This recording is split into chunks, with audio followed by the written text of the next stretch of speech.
और सबसे पहले बड़ी खबर आप तक पहुंचाएं। कोरोना अब तीसरी लहर की शक्ल में हमारे सामने है। देश भर में कोरोना के नए केस तेजी से बढ़ रहे हैं। तमाम राज्यों से डराने वाले आंकड़े आ रहे हैं। दिल्ली, मुंबई, कोलकाता आंकड़े चिंता बढ़ाने वाले हैं। चिंता की बात यह भी है कि बड़ी तादाद में डॉक्टर भी कोरोना से संक्रमित हो रहे हैं। पीजीआई, चंडीगढ़, दिल्ली के कई अस्पताल, मुंबई और कोलकाता के अस्पतालों से डॉक्टरों के संक्रमित होने की खबर है। लेकिन कोरोना के बढ़ते आंकड़ों के बाद भी लापरवाही पर लगाम नहीं है। लखनऊ, कोलकाता के बाजारों से भीड़ की जो तस्वीरें आई हैं वो वाकई चौंका रही हैं। लेकिन इन सब के बावजूद चुनाव आयोग 5 राज्यों में विधानसभा चुनाव कराने पर आमादा दिख रहा है। स्वास्थ्य मंत्रालय के साथ इलेक्शन कमीशन की आज बड़ी बैठक है, जिसके बाद जल्द ही चुनावी तारीखों के ऐलान की संभावना जताई जा रही है।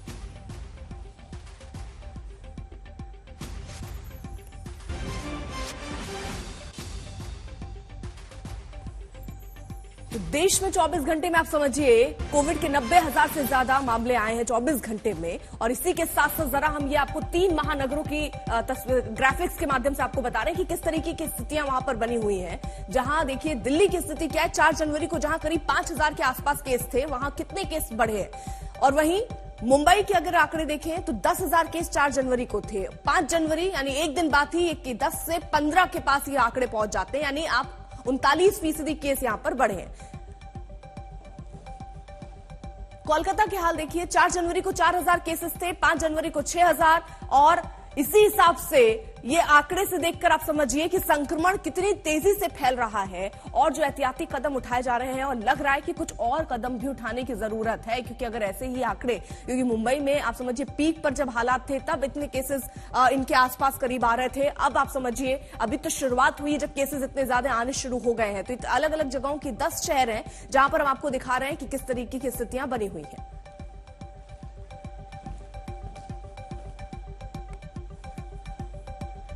सीधे रुक कर लेते हैं अमित भारद्वाज, हमारे सहयोगी इस वक्त दिल्ली से जुड़ चुके हैं। अमित, जो स्थिति हम देख रहे हैं दिल्ली के लिहाज से या पूरे देश में जो स्थितियां बन रही हैं वो ये दिखा रही, क्योंकि हम सतर्क इसी बात को लेकर होना था कि आंकड़े बहुत तेजी से बढ़ रहे हैं। आज हकीकत यह है कि वाकई ऐसा हो रहा है। क्या तैयारियां सरकार की हुई हैं? किस तरीके की पाबंदियों पर विचार किया जा रहा है दिल्ली सरकार की तरफ से? जी अर्पिता, देखिए जहां तक पाबंदियों की बात है, हमें पता है कि दिल्ली में पहले से नाइट कर्फ्यू लगाया गया है। अब वीकेंड कर्फ्यू भी इस शुक्रवार रात 10 बजे से शुरू हो जाएगा, जो सोमवार सुबह 5 बजे तक लागू रहेगा, जिसमें तमाम गैर जरूरी मूवमेंट्स दिल्ली में बंद रहेंगे। साथ ही प्राइवेट ऑफिसेज में सिर्फ 50% कर्मचारियों को दफ्तर से काम करने की इजाजत दी गई है। सरकारी दफ्तरों में जो कर्मचारी हैं उनको वर्क फ्रॉम होम मोड में शिफ्ट कर दिया गया है। सिर्फ एसेंशियल सर्विसेज डिपार्टमेंट से जुड़े हुए लोगों को बुलाया जाएगा। यानी कि कहीं ना कहीं कोशिश यही है कि जो पब्लिक मूवमेंट है उसको रिड्यूस किया जाए, जिसके साथ स्प्रेड इस वायरस का कम हो सके। और आपको ध्यान हो, पिछले हफ्ते केंद्र सरकार ने राज्यों को एक चिट्ठी लिखी थी और उसमें बहुत साफ सीधे तरीके से कहा था कि अब वक्त आ गया है कि हेल्थ इंफ्रास्ट्रक्चर को रैंप अप किया जाए। टेम्पररी जो हॉस्पिटल्स जिस तरह से सेकेंड वेव के दौरान बनाए गए थे उनको तैयार करने का काम शुरू कर दिया जाए। और साथ ही जो लोग होम आइसोलेशन में जा रहे हैं उनके ऊपर मॉनिटरिंग भी किया जाए, उनके स्वास्थ्य का भी ध्यान लगातार रखा जाए। वो तैयारियां भी अब दिल्ली में शुरू हो गई हैं। आपको एक तरफ जहां सरकारी अस्पतालों को ये कह दिया गया है कि वो जो नंबर ऑफ बेड्स हैं कोविड-19 के लिए आइडेंटिफाई किए हुए, उसको 10% से बढ़ा के 40% तक ले जाएं। साथ ही कल ही दिल्ली के सरकारी अस्पतालों में भी ये ऑर्डर भेज दिया गया कि जो बेड्स कोविड-19 के हैं उसकी संख्या बढ़ाई जाए। यानी कि अब इस तैयारी में सरकार लगी हुई है कि जिस तरह से पॉजिटिविटी रेट में उछाल आ रहा है, उसी हिसाब से जो बेड्स है अस्पतालों की उसको भी इंक्रीज किया जाए, ताकि ठीक है अमित, आप नजर बनाए रखिए। तो देखिए अब फिलहाल बेड बढ़ाने की बात कही गई है और कुछ रिजर्व बेड रखने के लिए भी कहा गया है कोरोना पेशेंट्स के लिए। अब सरकार कदम जरूर उठा रही है, लेकिन जागरूक तो लोगों को भी होना पड़ेगा। एक बार फिर दिल्ली मुंबई पूरी तरह से कोरोना की गिरफ्त में है। पूरे महाराष्ट्र की जो हालत है वो बहुत खराब है। महाराष्ट्र में कोविड टास्क फोर्स की बैठक हुई। फिलहाल महाराष्ट्र में पूर्ण लॉकडाउन की संभावना से इनकार किया जा रहा है, लेकिन दिल्ली के स्वास्थ्य मंत्री सत्येंद्र जैन लगातार ये कह रहे हैं कि हालात खराब हो रहे हैं। देश में तीसरी लहर और दिल्ली के अंदर 5वीं लहर बिल्कुल आ चुकी है। कोरोना दिल्ली में भी पूरे देश में भी ओमिक्रॉन के आने के बाद से काफ़ी तेज़ी से फैल रहा है। अभी तक कोरोना का जो चल रहा है जिस तरह से, काफ़ी माइल्ड है पहले के मुकाबले में। लोगों को सिम्टम्स बहुत कम है। बहुत ज़्यादा घबराने की जरूरत नहीं है, पर सतर्क रहें, कोविड प्रोटोकॉल का पालन करें और अपना भी पूरे परिवार का भी ध्यान रखें। बहुत ज़्यादा रश ना करें, ये ना हो कि हल्का सा खांसी हुआ जुकाम हुआ तुरंत अस्पताल की तरफ जाएं। आपको होम आइसोलेशन की ज़रूरत है तो होम आइसोलेशन में आपको पूरी केयर की जाएगी और सबसे बेटर ये है कि आप इसको होने से रोकें। जो थर्ड वेव का जो अंदेशा हमें लग रहा है, उसका जो एसिम्प्टोमेटिक का प्रमाण है निश्चित तौर पर बहुत ज्यादा है। इसीलिए हम होम क्वारंटीन पे ज्यादा एम्फेसिस कर रहे हैं, ज्यादा जोर लगा रहे हैं। और अगर इसी तरह नंबर्स बढ़ते रहे तो थोड़ा रेस्ट्रिक्शंस में, जिसको हम ऑगमेंटेड रेस्ट्रिक्शंस, ये एक नई व्याख्या निर्माण की गई है कि जिससे नॉन एसेंशियल जो एक्टिविटीज है, जहां पर भीड़ होती है वहां भीड़ किस तरह से हम रोक सकते हैं या उसको कम कर सकते हैं, यह निर्णय आने वाले दिनों में हम लेंगे।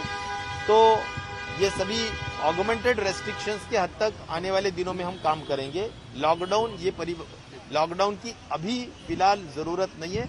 लॉकडाउन का मतलब है 100% सब कुछ बंद करना, ये आज जरूरी नहीं है। इतना मैं बहुत साफ तरीके से कहना चाहता हूं। और इसी बीच एक और बड़ी खबर, पीएम मोदी की फिरोजपुर रैली के दौरान सुरक्षा में सेंध के मसले पर पंजाब में जबरदस्त राजनीतिक बवाल।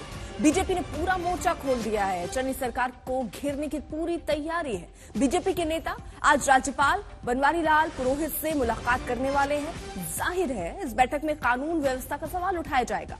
बीजेपी का सवाल यह है कि पंजाब एक बॉर्डर स्टेट है और इसकी सीमाएं पाकिस्तान से जुड़ती हैं, तो यहां कानून व्यवस्था दुरुस्त होनी चाहिए थी। पीएम मोदी की सुरक्षा में चूक का मामला पंजाब में बड़ा राजनीतिक मुद्दा बन रहा है। बीजेपी चन्नी सरकार पर लगातार हमलावर है, तो सीएम चन्नी ने कहा कि सुरक्षा में कोई चूक नहीं हुई, इस पर राजनीति नहीं होनी चाहिए। पंजाब की पुण्य धरती पर कांग्रेस के खूनी इरादे नाकाम रहे। जो लोग कांग्रेस पार्टी में मोदी से घृणा करते हैं, वो आज देश के प्रधानमंत्री को, उनकी सिक्योरिटी को किस तरह से भंग किया जाए उसके लिए प्रयासरत थे। टोटल प्रोग्राम ਜਿਹੜਾ ਬਠਿੰਡੇ ਤੋਂ ਫਿਰੋਜ਼ਪੁਰ ਜਾਣ ਦਾ ਬਾਈ 에ਅਰ ਸੀ। 3 ਹਵਾਈ ਅੱਡੇ ਜਿੱਥੇ ਹੈਲੀਪੈਡ ਉਹ ਫਿਰੋਜ਼ਪੁਰ ਦੇ ਵਿੱਚ ਬਣਾਏ ਗਏ। ਇਹ ਪ੍ਰੋਗਰਾਮ ਸਾਨੂੰ ਲਿਖਤੀ ਤੌਰ ਤੇ ਉੱਥੋਂ ਆਇਆ ਹੋਇਆ ਹੈ। ਕੋਈ ਵੀ ਸੋਚ ਨਹੀਂ ਸੀ कि बाई रोड भी प्राइम मिनिस्टर साहब ने लेके जाना है। पॉलिटिकल फ्रस्ट्रेशन के तहत जिस तरह से कांग्रेस पार्टी ने अपनी सरकार और प्रशासन के अधिकारियों के साथ मिलकर के इस तरह का षड्यंत्र किया है, शहीदों को श्रद्धांजलि देने के लिए प्रधानमंत्री को जाने नहीं दिया गया, प्रधानमंत्री की सुरक्षा में सेंध लगाई गई, विकास कार्य न हो, विकास कार्यों की घोषणा न हो, इसको लेकर के अवरोध पैदा किए गए। इससे स्पष्ट होता है कि पंजाब की सरकार और कांग्रेस पार्टी, उसका न तो शहीदों के प्रति सम्मान है और न ही वो पंजाब के सुनहरे भविष्य के लिए किसी तरह की विकास की राजनीति या विकास करना चाहते हैं। अगर भारतीय जनता पार्टी के लोग राजस्थान से, हरियाणा से, पंजाब से भीड़ नहीं जुटा पाए क्योंकि भारी विरोध किसान वर्ग में, आम जनमानस में महंगाई और किसानों के साथ जो सोतेरा व्यवहार किया जा रहा है उसको लेकर है भाजपा के विरुद्ध, तो अब उल जलूल बातें की जा रही हैं। आज जेपी नड्डा जी ने, एक और सम्मानित केंद्रीय मंत्री महोदया ने बहुत सारी बेतुकी और बचकाना बातें कह दी। हमारे लोकप्रिय नेता और देश के माननीय प्रधानमंत्री जी की सुरक्षा के साथ जिस प्रकार की गंभीर चूक आज पंजाब के अंदर हुई है वो अक्षम्य है और यह एक शरारत भरा पूर्ण पंजाब सरकार की और कांग्रेस की एक दुरभिसंधि को प्रदर्शित करता है। यह देश इस प्रकार की किसी भी साजिश को सफल नहीं होने देगा। कांग्रेस को और पंजाब सरकार को देश की जनता से माफी मांगनी चाहिए। स्टेट गवर्नमेंट कि जो पुलिस है उसने जब आश्वासन दिया है वहां प्राइम मिनिस्टर की सिक्योरिटी के नाते से कि रास्ते सब क्लियर हैं, और उसके बाद किस प्रकार से वहां पर बसों को रास्ते में अड़ा दिया जाता है और कुछ शरारती लोगों को उसकी पहले से जानकारी दे दी जाती है, क्योंकि प्राइम मिनिस्टर का जो रूट है वो खुफिया रूट होता है और लास्ट मिनट का रूट उसकी जानकारी केवल पुलिस के अलावा किसी को होती नहीं है। तो ये पुलिस के लेवल पर इस प्रकार के लैप्स है और सरकार का ये फेल्योर है। मैं इसको कंडम करता हूं और मैं निश्चित रूप से देश के राष्ट्रपति जी को ये निवेदन करूंगा कि उस सरकार को बर्खास्त कर दिया जाए। मैं स्तब्ध हूं। इस प्रकार से कोई भी सरकार माननीय प्रधानमंत्री जी की सुरक्षा में इतनी बड़ी चूक कर सकती है, इतना बड़ा खिलवाड़ कर सकती है और इतनी बड़ा मैं कहूंगा कि एक नाटक कर सकती है। ये पूरे लोकतंत्र के लिए बहुत शर्म की बात है। निश्चित रूप से बहुत बड़ी साजिश थी। मैं कहूंगा कि इतनी बड़ी साजिश थी कि आज कुछ भी हो सकता है। ऐसे समय में जब जो है मुख्यमंत्री को उनका प्रोटोकॉल जाता है, प्रधानमंत्री जी की सारी जो प्रोग्राम होते हैं वो जाते हैं, उसके बावजूद इतनी बड़ी घोर लापरवाही करना, इसकी जितनी निंदा की जाए उतनी कम है। सत्येंद्र चौहान हमारे साथ हमारे सहयोगी जुड़ चुके हैं। सत्येंद्र, अब देखिए सवाल तो कई हैं, क्योंकि ये कहा जा रहा है कि वो सुरक्षा के कारणों से बहुत बड़ी चूक हुई। वहां पाकिस्तान का बॉर्डर भी, वहां से जहां प्रधानमंत्री थे 23 से 24 किलोमीटर वहां पे दूर बॉर्डर शुरू हो जाता है। तो ऐसे में ये भी बताया जा रहा है कि चन्नी भी वहां पहुंचने वाले थे, या ये लोग जो जुटे थे वहां पर रोड जाम किया जिन्होंने, वो चन्नी से मिलना चाह रहे थे। सच्चाई क्या अभी तक निकलकर सामने आई? देखिए, मुख्यमंत्री चन्नी का दौरा तो एक दिन पहले ही कैंसिल हो गया था, क्योंकि सीएमओ में 2 लोग कोरोना पॉजिटिव पाए गए थे और बाकायदा मुख्यमंत्री चरणजीत सिंह चन्नी ने प्रेस कॉन्फ्रेंस में भी इस बात की जानकारी दी है कि उनका दौरा रद्द हो चुका था कोरोना की वजह से। लेकिन अब इस पूरे मामले में एक तरफ जहां राजनीति गर्मा रही है, तो दूसरी तरफ इस मामले पर किसान संगठनों ने क्रेडिट लेने का भी सिलसिला शुरू कर दिया है। किसान मजदूर संघर्ष कमेटी और भारतीय किसान यूनियन, इनके नेता लगातार वीडियो डाल रहे हैं और वीडियो डालकर कह रहे हैं कि ये हमने किया है, और जो हमारे साथ दिल्ली में हुआ था, जब हम दिल्ली में प्रदर्शन करने गए थे तो भारतीय जनता पार्टी की सरकार ने हमारे ऊपर पानी की बौछारें की थी, और आज वो वक्त आ गया है कि भारतीय जनता पार्टी के नेताओं को हमने पानी में से निकाला है। और हमने ये वीडियो भी आप देख सकते हैं जो मौके वारदात का है, जहां पर ये भारतीय किसान यूनियन के नेताओं को ट्रैक्टर पर चढ़कर भाषण देते हुए सुना। ठीक, कोरोना ने देश में खतरनाक रफ्तार पकड़ ली है। 24 घंटे में कोरोना के नए केस 90,000 के पार जा चुके हैं और इस रफ्तार से कल तक उसके 1 लाख के आंकड़े को पार करने का अंदेशा है। संक्रमण की रफ्तार कितनी तेज है ये जरा आपको दिखाते हैं। 24 घंटे में देश में 90,928 लोग कोरोना से बीमार हुए हैं। वहीं देश में ओमिक्रॉन के केस 2630 पर पहुंच गए हैं। डॉक्टरों और हॉस्पिटल स्टाफ की बड़ी तादाद में वो लोग भी संक्रमित हो रहे हैं। तो देश में किस तरीके से अब खतरनाक रफ्तार कोरोना की नजर आ रही है, वो आंकड़े के माध्यम से हम आपको समझा रहे हैं। अगर महाराष्ट्र की बात कर ले तो महाराष्ट्र में अब तक 260 डॉक्टर और स्टाफ, तो वहीं पीजीआई चंडीगढ़ में 196 डॉक्टर स्टाफ कोरोना की चपेट में आए हैं। पटना के भी अस्पताल में जो डॉक्टर्स हैं वो भी पॉजिटिव बताए जा रहे हैं। केंद्रीय स्वास्थ्य मंत्री भारती पवार भी कोरोना पॉजिटिव पाई गई हैं। और इस बीच अटारी बॉर्डर पर होने वाली मीटिंग रिट्रीट सेरेमनी को आज लोगों के लिए फिर से बंद कर दिया गया। वहीं कोरोना के बढ़ते संक्रमण के बीच 5 राज्यों में चुनाव किन नियमों के बीच होंगे, इसे लेकर केंद्रीय स्वास्थ्य सचिव राजेश भूषण अब से कुछ देर में चुनाव आयोग से मिलने भी वाले हैं।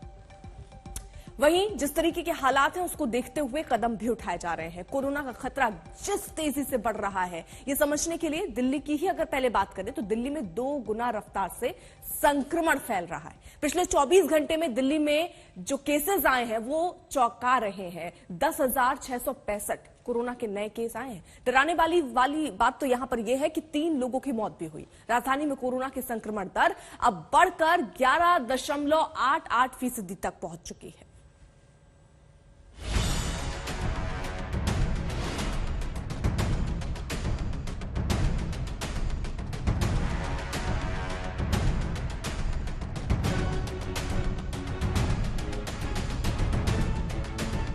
एक दिन में 8 मौत। 26 जून 2021 के बाद सबसे ज्यादा। संक्रमण दर 11.88%। 14 मई 2021 के बाद सबसे ज्यादा एक्टिव केस 23,307, 24 मई के बाद सबसे ज्यादा। देश की राजधानी दिल्ली का यह आंकड़ा डराने लगा है। कोविड की जिस खौफनाक लहर से दिल्ली करीब 7 महीने पहले निकली थी, उसी तरफ दिल्ली बढ़ चली है। दिल्ली के स्वास्थ्य मंत्री की माने तो राजधानी में कोविड की 5वीं लहर आ चुकी है। देश में तीसरी लहर और दिल्ली के अंदर 5वीं लहर बिल्कुल आ चुकी है। दिल्ली सरकार अगर इसे 5वीं लहर बता रही है तो इसके पीछे है कोविड संक्रमण का ये आंकड़ा। दिल्ली में कल जो आंकड़े जारी किए गए उसके मुताबिक कोविड के 10,665 नए केस आए हैं।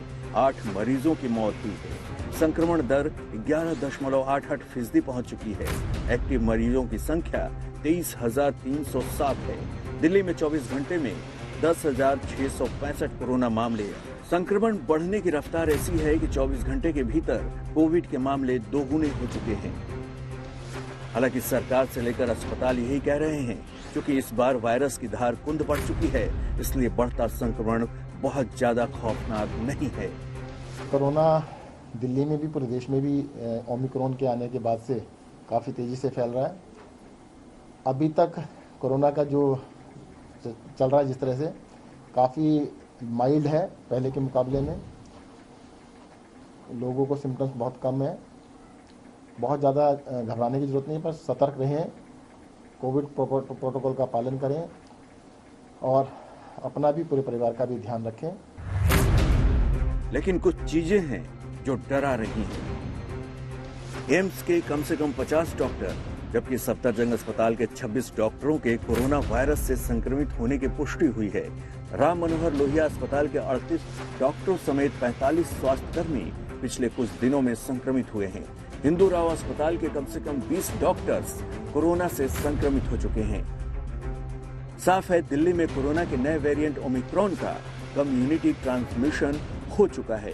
यानी अब ओमिक्रॉन सिर्फ विदेश से आने वाले लोगों में ही नहीं, बल्कि आम पब्लिक में भी फैल रहा है और इसी वजह से दिल्ली में कोरोना के केस बेहद तेजी से बढ़ रहे हैं।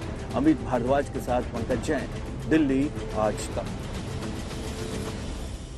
दिल्ली के बाद जरा तस्वीर मुंबई की भी दिखा देते हैं। अब बात मुंबई की। मुंबई में कोरोना का भयंकर विस्फोट हुआ है। कल कोरोना के 15,166 नए मरीज आए और एक ही दिन में मुंबई में 5,000 कोरोना केस बढ़ गए हैं। सबसे हैरान करने वाली बात तो यह है कि मुंबई में कोरोना का आंकड़ा दूसरी लहर के पीक को भी पार कर गया है।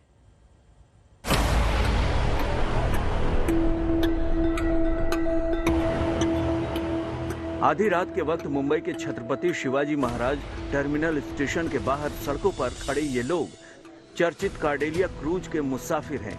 क्रूज में हुए कोविड विस्फोट में ये लोग नेगेटिव पाए गए हैं, तो बीएमसी ने यूं आधी रात को स्टेशन के बाहर छोड़ दिया। न्यू ईयर पार्टी के लिए मुंबई से गोवा के लिए रवाना हुए कार्डेलिया क्रूज में कोविड विस्फोट का खुलासा 2 जनवरी को हुआ था। क्रूज के एक सदस्य की कोविड रिपोर्ट पॉजिटिव आने के बाद हड़कंप मच गया। हाल ये हुआ कि गोवा सरकार ने क्रूज को लंगर लगाने की अनुमति देने से इनकार कर दिया। हमारे साथ जो सबसे बड़ा नाइंसाफी हुई है वो गोवा गवर्नमेंट ने बहुत बड़ी नाइंसाफी की है। उन्होंने बोला था कि पैसेंजर वहाँ उतर जाए, लेकिन पैसेंजर को वहाँ उतरने नहीं दिया, जबकि हम लोग महाराष्ट्र में एंटीपीसीआर टेस्ट करा के चढ़े थे। हम क्रूज से नीचे उतरे, डिप्टी कमिश्नर से हमने बात किया, लेकिन उन्होंने ये बोला कि गवर्नमेंट ने हमारे को ऑर्डर नहीं दिया कि एक भी पैसेंजर अंदर नहीं आना चाहिए। ऐसा हुआ जैसा कोई हम पाकिस्तान से आके वहाँ पर गोवा में एंट्री कर रहे थे। क्रूज को वापस मुंबई लाया गया। सभी मुसाफिरों के कोविड टेस्ट हुए। क्रूज में सवार 1,827 लोगों में 209 कोविड पॉजिटिव पाए गए। जो लोग नेगेटिव निकले उन्हें बीएमसी ने इस तरह बस से लाकर स्टेशन के बाहर छोड़ दिया। नेगेटिव आया था। हाँ, हमारा जिनका रिपोर्ट नेगेटिव है उनको होम क्वारंटाइन के लिए बोला गया है and management has taken a very good care of each and every individual. कितने लोग आप लोग हैं इस बस में? नहीं, हम लोग तो इस बस में जैसा 50% कैपेसिटी के हिसाब से अभी तक कितने लोग हैं, बाकी कार्डेलिया क्रूज का कोविड संकट तो खत्म हुआ, लेकिन मुंबई और महाराष्ट्र अभी भी संकट में है। मुंबई में कल 15,166 कोरोना केस मिले हैं। इस तरह मुंबई में कोरोना के मामलों ने दूसरी लहर के पीक को पीछे छोड़ दिया। मुंबई में दूसरी लहर के दौरान 4 अप्रैल को 11,206 कोरोना केस आए थे। महाराष्ट्र की बात करें तो यहां कोविड के कल 26,538 नए केस मिले हैं। हालांकि सरकार ने फिलहाल लॉकडाउन की किसी भी संभावना से इनकार किया है। कोविड को लेकर मुंबई में कुछ और चीजें भी परेशान करने वाली हैं। जेजे अस्पताल के 61 रेजिडेंट डॉक्टरों को कोरोना हुआ है।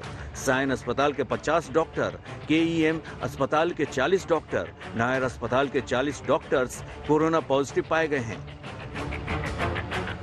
मुंबई में बेस्ट सेवा के 60 कर्मचारी कोरोना पॉजिटिव पाए गए हैं। ऐसे में मुंबई में कोरोना संक्रमण का खतरा और भी ज्यादा बढ़ गया है।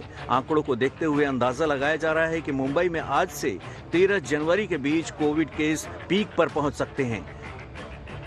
विद्या के साथ सौरभ वक्तानिया, मुंबई आज तक।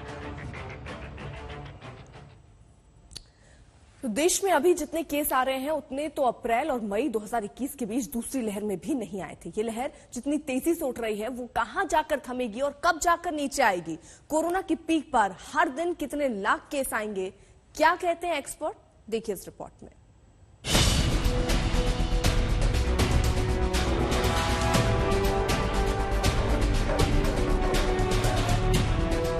पहले क्रिसमस, नए साल के जश्न, बाजारों में बिना मास्क वाली जबरदस्त भीड़ और चुनावी रैलियों में उठे बेफिक्र जनसैलाब ने मिलकर कोरोना की तीसरी लहर को खुला निमंत्रण दिया।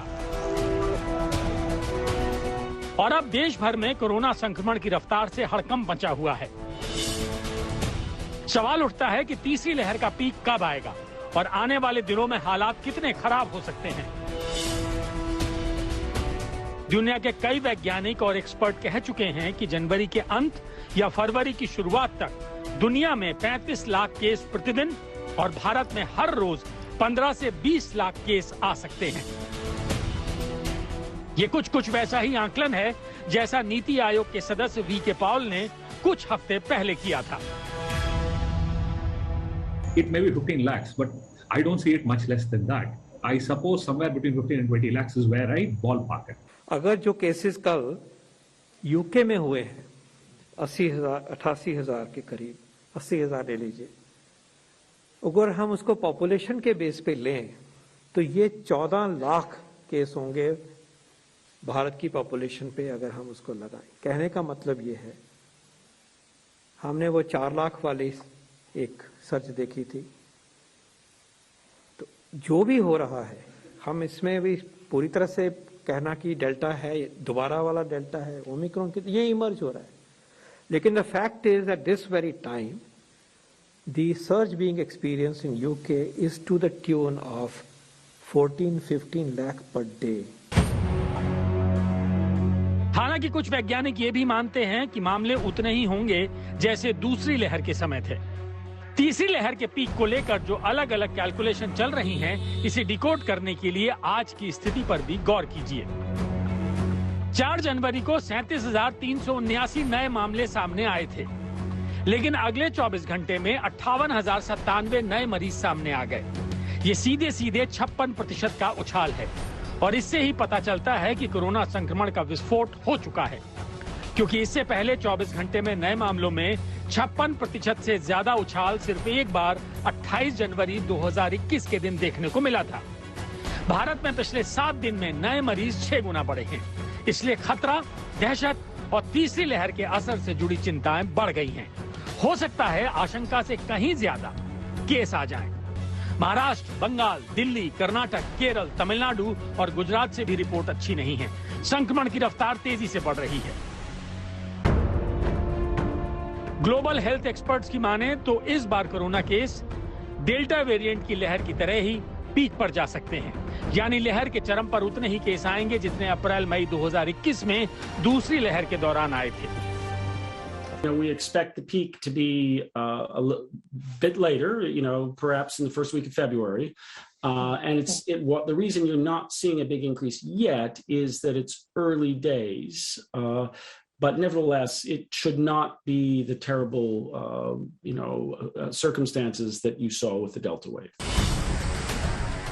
IIT कानपुर के प्रोफेसर मणिंद्र अग्रवाल ने अपने सूत्र मॉडल के आधार पर आकलन किया है कि देश में तीसरी लहर का पीक जनवरी के अंत या फरवरी की शुरुआत में होगा और इस पीक के आने के बाद संक्रमण तेजी से घटेगा। ये जो तीसरी वेव के बारे में बात हो रही है ओमिक्रॉन की, इसकी संभावना अपने अधिकतम स्तर पे पहुंचने की फरवरी के महीने में है और उसके बाद ये तेजी से संख्या कम होने लगेगी। अगर हम साउथ अफ्रीका की ओर ध्यान दें तो मेरा अंदाज है कि लगभग वैसी ही स्थिति भारत में होनी चाहिए। साउथ अफ्रीका और भारत में कई चीज़ों में समानता है। एक तो जो पॉपुलेशन है वो उसका जो एज प्रोफाइल है काफ़ी कुछ समान है। दूसरा, नेचुरल इम्यूनिटी साउथ अफ्रीका में और भारत में लगभग उसी स्तर की है। तीसरी लहर का उठना और गिरना अगर IIT कानपुर के सूत्र मॉडल के अनुसार ही रहा तो हालात ज्यादा गंभीर नहीं होंगे, लेकिन अगर हालात जरा भी ऊपर नीचे हुए तो भारत की स्वास्थ्य सेवाओं को एक बार फिर कमर तोड़ परीक्षा देनी होगी। वैसे केंद्रीय स्वास्थ्य मंत्री का दावा है कि राज्य और केंद्र किसी भी हालात से निपटने के लिए तैयार हैं। भारत सरकार की ओर से सभी स्टेट के साथ मीटिंग करके कोविड क्राइसिस के सामने लड़ने की तैयारी हमने करके रखी है। डेल्टा वेव की बात करें तो अप्रैल में इसका पीक आया था और रोजाना 4 लाख तक मामले सामने आ रहे थे। हालांकि इस बार एक्सपर्ट्स की माने तो पीक के बाद केस काफी तेजी से कम होंगे। हालांकि जैसी भयानक तस्वीरें डेल्टा वेव के समय देखने को मिली थी, उम्मीद है वैसी तस्वीरें इस बार देखने को नहीं मिलेंगी। हालांकि इसके बावजूद लापरवाही की कोई गुंजाइश नहीं है। मास्क लगाकर रखना जरूरी है, वहीं भीड़ भाड़ से दूरी बनाकर और कोरोना के नियमों का पालन करके ही जिंदगी बचाई जा सकती है। दिल्ली में मिलन शर्मा के साथ आज तक ब्यूरो।